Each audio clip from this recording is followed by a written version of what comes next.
Hello, welcome to Liberty Today with Reverend Edward. From the beginning of the month, we've been looking at the series When God is With You, which is what the name EMMANUEL means, God with us, when God is with you. And we've looked at several instances where people and situations experience the turnaround as a result of the presence and the intervention of God. And we've tried to establish the fact that the things that we go through in life, even as believers, those who are born again, who have said yes to Jesus, the things we go through may vary in how they look. There are times that they may look like still waters, and there are times when they may be as valleys of shadow of death.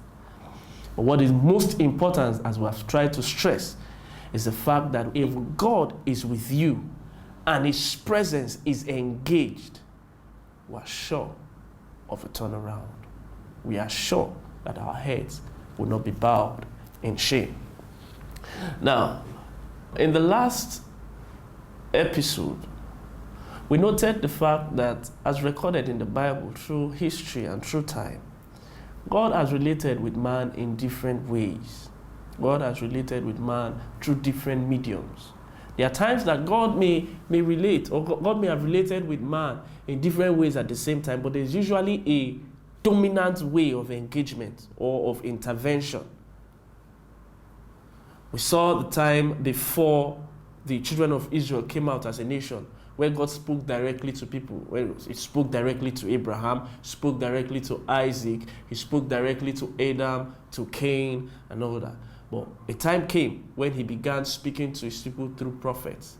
That was when the nation of Israel came about and all that, which we looked at in the last episode. Now today we'll be looking at another dispensation and how God intervened or interfered and interacted with His people. Unto us a child is born, unto us a son is given, and the government shall be upon His shoulder. And His name shall be called Wonderful, Counselor, the Mighty God, the Everlasting Father, the Prince of Peace. Matthew chapter 1 verse 23. Behold, a virgin shall be with child, and shall bring forth a son, and they shall call his name EMMANUEL, which being interpreted is God with us. Praise God. Now, from the time of the prophets, where God interfaced with man through prophets, as per communications and consultations, Prophet Isaiah already prophesied that there's coming another era. There's coming another time where God will substitute the place of the prophets with a son. And in Matthew chapter 1, the angel spoke to that effect, which became a reality when Jesus Christ was born.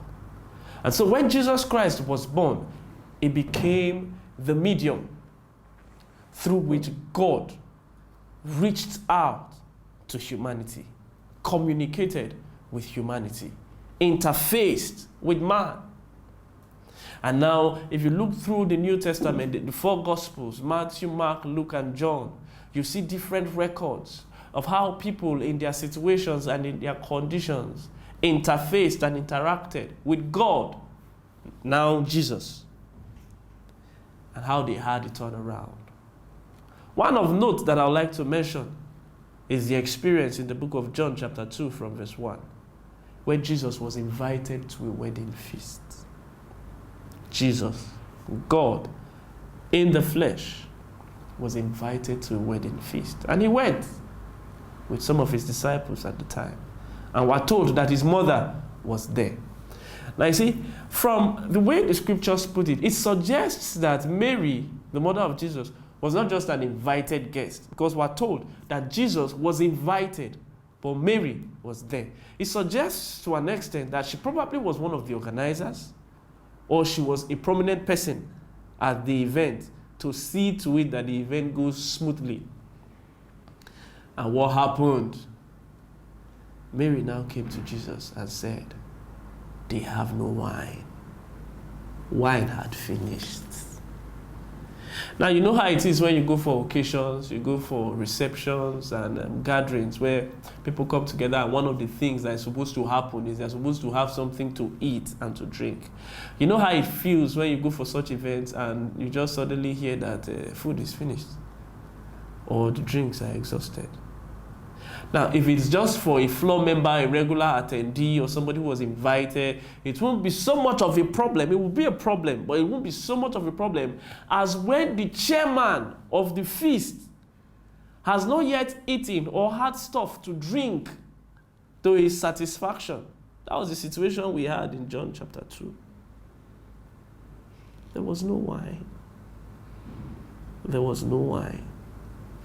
Now, for Mary to be the kind of person she is, you should know that Mary was not, it was not like Mary was an irresponsible person. It was not like the meeting was not well planned. It was not that the event was not, I don't think it was that the event was not well planned. But somehow, they ran out of wine. Maybe more people came than were invited. Whatever it is, whatever may have happened, they were out of wine. Yes, they had water, a substitute, but water is not wine. Water was not what was expected. And you see, in life, we find ourselves in this kind of situations. We find ourselves in this kind of situations where people expect us to deliver in certain ways. People expect us to be resourceful to certain degrees. But all of a sudden, we're out of ideas. We're out of solution. All of a sudden, it appears that we become like a blind man leading blind men. That was the situation Mary was in. There was no wine, and she had no wine. It was shame staring in the face. The organizers of the event, the people who put the event together, this was shame staring them in the face. I mean, this is you have imagined that you have envisaged a condition or a point you would have arrived at in life where there will be joy and there will be celebration everywhere. You may have thought that at this point in your life you would have achieved this, or you would have attained this level that will give you joy and gladness. But all of a sudden, when you are close to getting to that point you anticipated, you run out of wine. You run out of one of the essential components that will aid you in gaining that satisfaction that you desire in life. That was Mary's condition. That was the condition of the organizers of the feast. But glory to God, Jesus Christ was present. God was present, and he was engaged. Mary went to him. We have no wine. They have no wine. And what happened? As it is in the custom of God, as it is in the custom of the creator of all things, that whether he is present by his direct voice or by prophets or by his son, he always makes a way. Jesus Christ gave instructions. The instructions were carried out. And the chairman of the feast attested to the fact that what the solution Jesus Christ provided was indeed a solution. Such that no one even noticed, or the chairman of the feast did not even notice, that there was almost going to be a disaster. And so shame was averted. Why was shame averted? Shame was present, but was averted. Why? Because God was engaged. Number one, God was present. Number two, he was engaged. And so once again, I say to you, child of God, don't be carried away by the situations you are going through. Do not give up and do not throw in the towel. As long as you are still alive, as long as you have not come to the end of your life, what it means is that there can be a turnaround. Engage the presence of God. Engage God. He desires to see you through. He desires that you have a turnaround. Engage him, and you will not see shame. Keep your faith alive. Keep your eyes on him, for our God never fails. God bless you.